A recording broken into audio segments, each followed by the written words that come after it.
உங்கள் சத்யாவில் இப்பொழுது ஆடி அதிரடி தள்ளுபடி. சுவையும் ஆரோக்கியம் இருந்த கம்மவ சமையல்ல இன்னைக்கு நம்ம பார்க்க போற ரெசிபினா வரமிளகாய் சிக்கன் சாதம்.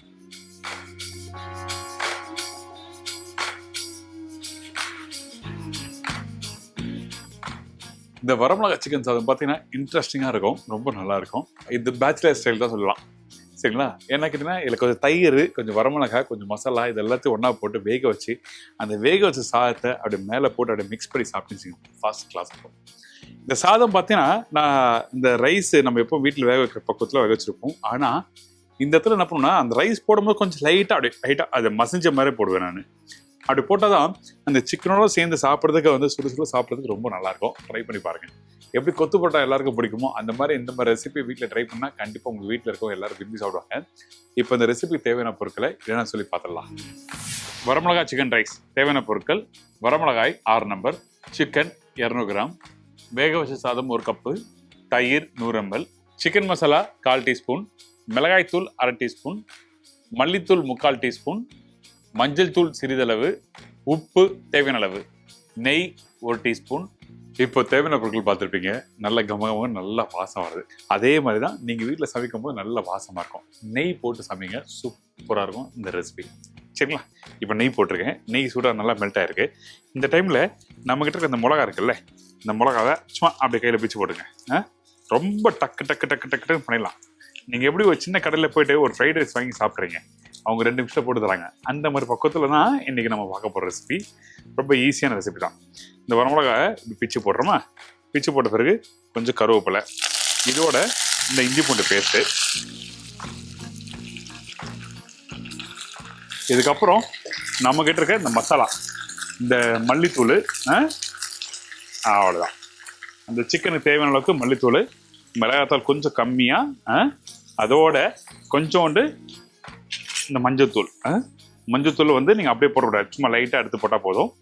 அது மட்டும் இல்லாமல் இந்த இடத்துல இந்த சிக்கன் மசாலா, இந்த சிக்கன் மசாலா எதுக்கு போடுறோன்னா இந்த கறி மசாலா தூள் எல்லாமே போட்டிருப்பாங்க. பட்டை, லவங்கம், ஏலக்காய், பிரிஞ்சி இலை, மல்லி, கல்பாசி, இந்த மாதிரி ஏகப்பட்ட விஷயங்கள் போட்டிருப்பாங்க. ஸோ அதனால இதை கொஞ்சம் நம்ம போட்டுக்கிறோம், சரிங்களா? நல்ல வாசத்துக்காக. இதுக்கப்புறம் நம்ம என்ன பண்ணுறோன்னா இங்கே கட் பண்ணி வச்சிருக்க இந்த சிக்கன் இருக்குல்ல, இந்த சிக்கனை இதில் போடுங்க. போட்ட உடனே இதில் ஃபஸ்ட்டு நம்ம என்ன பண்ணுறோம், ஹை ஃப்ளேமில் வச்சுட்டு இதை அப்படியே நல்லா மிக்ஸ் பண்ணுறோம்.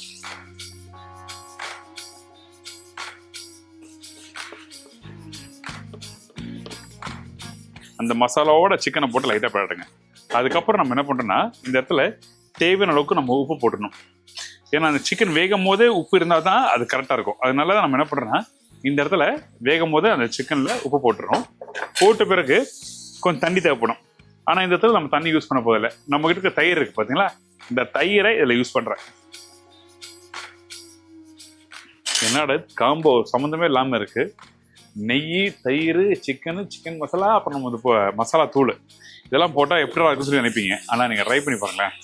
இதெல்லாம் நான் வந்து ஃபஸ்ட்டு காலேஜ் போகும்போது புதுசாக ட்ரை பண்ணணும்னு சொல்லிட்டு ட்ரை பண்ணுவோம். அப்படி ட்ரை பண்ணும்போது நம்ம ஒரு 10 டிஷ்ஷு ட்ரை பண்ணுவோம் பார்த்தீங்களா, அதில் ஒரு 6 ரெசிபி வந்து ஹிட் ஆகிடும்.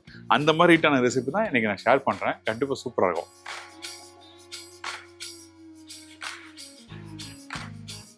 இந்த தயிர் போட்ட பிறகு கொஞ்சம் நிறைய டைலூட் ஆகும். காரத்துக்கு நம்ம மசாலா எல்லாம் போட்டிருக்கோம். இப்போ இது வந்து நல்லா வேகணும். தண்ணி தேவைப்பட்டால் கொஞ்சம் அப்புறமா ஊற்றிக்கலாம். இப்போ இது நல்லா வேகட்டும். ரொம்ப சிம்பிள். இது வந்து இந்த நார்த் சைடில் பார்த்தீங்கன்னா தை குக்கர் சொல்லி ஒரு ரெசிபி இருக்கும். அதுலேருந்து கொஞ்சம் லைட்டாக அப்படி சேஞ்ச் பண்ணி இந்த ரெசிபி ரெடி பண்ணியிருக்கேன். அதில் ரைஸ்லாம் போட மாட்டாங்க. ஆனால் இருந்தாலும் நம்ம சிக்கன் மசாலா நல்லா வெந்து வர டைமில் கொஞ்சம் ரைஸ் போட்டு பரட்டி சாப்பிட்டா ரொம்ப சூப்பராக இருக்கும். ஏன்னா புளிப்புக்கு தயிர், காரத்துக்கு மசாலா, சிக்கனோட அந்த டேஸ்ட்டுக்கு, அதுக்கப்புறம் இந்த ரைஸு, இதெல்லாம் கொஞ்சம் லைட்டாக ஸ்மாஷ் பண்ணி சாப்பிடும்போது அப்பப்பா வேறு லெவலு. என்னடா சும்மா ரொம்ப பில்டப் கொடுக்க நினைக்காதீங்க, ட்ரை பண்ணி பாருங்கள். வேகட்டும், அதுக்கப்புறம் பார்க்கலாம். இப்போ பார்த்தீங்கன்னா அந்த சிக்கன் நல்லா வெந்து ஒரு மசாலா மாதிரி கான்செப்ட் கொஞ்சம் திக்காக வந்திருக்கும். இதுக்கு முன்னாடி பார்த்தீங்கன்னா தயிர் போடுறதுக்கு முன்னாடி பார்த்தீங்கன்னா அந்த மசாலா பிரட்டின மாதிரி பக்கம் வந்ததில்ல, தயிர் போட்ட உடனே ஒரு 2 கொதி வந்த பிறகு பார்த்தீங்கன்னா நல்லா தண்ணியான மாதிரி ஆகிடும். அந்த மாதிரி இருந்தால் சிக்கன் வேகல்னு அர்த்தம். அது கொஞ்சம் நல்லா கெட்டி தன்மையாக இந்த மாதிரி பக்குவம் மாறி வரும்போது அப்போ பார்த்தீங்கன்னா உங்களுக்கு அந்த சிக்கன் நல்லா வெந்து பக்குவமாக வந்திருக்குன்னு அர்த்தம். இப்போ பாருங்கள், இப்போ இந்த ஸ்டேஜில் நம்ம ரைஸ் போட்டோம்னா கரெக்டாக இருக்கும். இந்த சாஸ் பார்த்தீங்கன்னா தெரியுதா, இந்த சாஸ் பாருங்கள், இந்த மாதிரி திக்கான பக்குவம் வந்த பிறகு நம்ம என்ன பண்ணுறோம், ரைஸ் போடுறோம். ஏன் இந்த மாதிரி ஸ்டேஜில் போடுறோம்னா அப்போ தான் அந்த ரைஸும் அந்த சிக்கன் மசாலா எல்லாம் ஒட்டும். அதே டைமில் இந்த ரைஸ் நான் சொன்ன மாதிரி கையில் இப்படி எடுத்துக்கோங்க.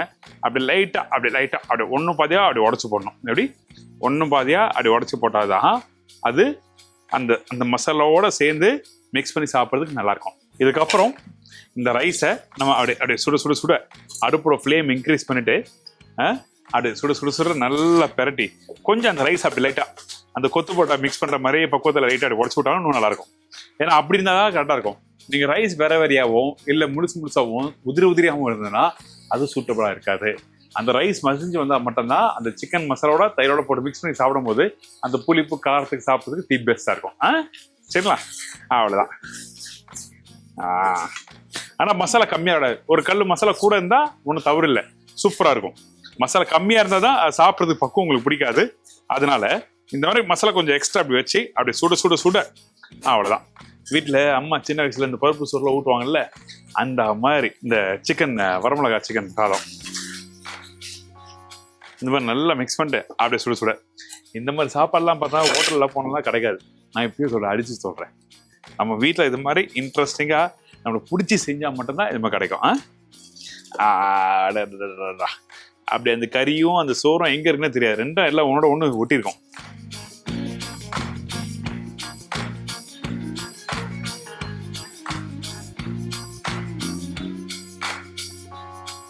இந்த சாப்பாடு எப்படி இருந்ததுமா, அப்படி அந்த சாதத்தை அப்படி கையில் எடுத்து அப்படி சூடாக இருக்க பிடிக்க முடியல, அப்படி உருட்டி இந்த மாதிரி அப்படி உருட்டி அந்த சின்ன வாயை அப்படி எடுத்து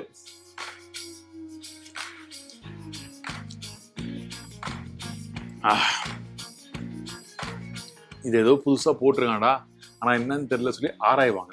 ஏன்னா அந்த தயிரோட அந்த டேஸ்ட் தான் இல்லை சின்ன டிப்பு. ஏங்கிறதுனா அந்த தயிர் உள்ளே இருக்கும்போது தான் அந்த காரத்துக்கும் அந்த சிக்கனும் சேர்த்து சாப்பிட்றதுக்கு தி பெஸ்ட்டாக இருக்கும். கண்டிப்பாக நீங்கள் எல்லாம் ட்ரை பண்ணி பாருங்கள். ஐம் ஷோர் டெஃபினட்டாக நீங்கள் எல்லாரும் விரும்பி சாப்பிடுவீங்க. இது இருக்குது எங்கேயுமே அடித்து சொல்கிற சத்தியமாக சாப்பிட்ருக்க மாட்டீங்க. ட்ரை பண்ணி பார்த்து பார்க்கணும். இன்றைக்கி கமமா டிப்பில் இந்த ப்ரிப்பரேஷனில் முக்கியமாக கவனிக்க வேண்டியது என்ன கேட்டிங்கன்னா, நீங்கள் ரைஸை குக் பண்ணி இதில் ஆட் பண்ணும்போது அந்த ரைஸ் கொஞ்சம் மசிஞ்ச மாதிரி இருக்கணும். அப்போ தான் அந்த மசாலாவுக்கும் அந்த கறிக்கும் சேர்த்து சாப்பிட முடியும். இது ஃபஸ்ட்டு. ரெண்டாவது, அந்த மசாலா அந்த சிக்கன் டுகெதராக ஃபஸ்ட்டு நல்லா குக் பண்ணிட்டு தயிரை போடுங்க. தயிரை போடும்போது தண்ணி அதிகமாக ஊற்றிட்டிங்கன்னா உங்களுக்கு ரொம்ப நேரம் வெந்தாலும் அந்த சிக்கன் உடஞ்சி போயிடும், அதே டைம் மசிஞ்ச மாதிரி ஆகிடும். அதனால தண்ணி ஊற்றாமல் குக் பண்ணணும். இந்த 2 டிப்பு தான் இன்றைக்கி இந்த ரெசிபியில் கண்டிப்பாக ட்ரை பண்ணி பாருங்கள். இதே மாதிரி நான் இன்னொரு நாள் இன்னொரு புது ரெசிபி சந்திக்கிறேன். நன்றி, வணக்கம். C பாபாய் take care. Thank you so much.